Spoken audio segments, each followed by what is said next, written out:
Setelah sempat jaya mulai tahun 2002, rumput laut di Desa Kutuh Kuta Selatan, Badung mengalami kondisi mati suri. Banyak petani rumput laut beralih profesi menjadi pedagang sejak Pantai Pandawa dikembangkan menjadi objek wisata baru. Made Kasim, tokoh masyarakat Desa Kutuh mengatakan, banyak petani rumput laut di Desa Kutuh beralih profesi menjadi pedagang dan penyewa kano sejak Pantai Pandawa dikembangkan menjadi objek wisata baru. Profesi sebagai pedagang membuat mereka mendapatkan hasil lebih cepat dibandingkan sebagai petani rumput laut, karena harus menunggu waktu panen yang relatif lama. Selain perkembangan kepariwisataan, alih profesi petani rumput laut juga karena faktor alam yang membuat hasil panen mengalami kemerosotan. Selain itu, kendala pemasaran juga menghambat pengembangan rumput laut. Saat ini, hanya beberapa warga yang masih melakukan aktivitas bertani rumput laut. Itu pun sudah berusia tua.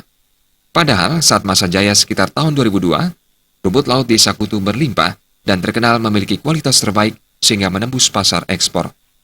Hasil bertani rumput laut pada waktu itu bisa mensejahterakan warga dan mengentaskan permasalahan rumah tangga miskin Desa Kutuh. Kawasan ini menjadi sebuah objek destinasi wisata.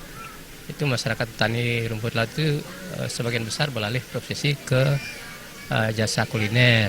Nah, alasannya satu, memang pada saat itu di tahun 2012 itu perkembangan rumput laut itu secara faktor alam kondisinya sangat merosot.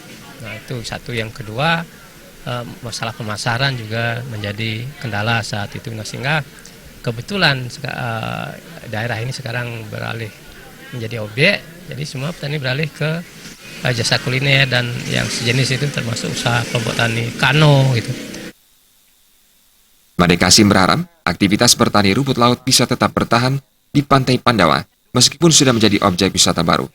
Rumput laut bisa dikembangkan menjadi salah satu ikon pariwisata sehingga menjadi daya tarik wisatawan selain keindahan pantai. Sufiatna, Bali TV.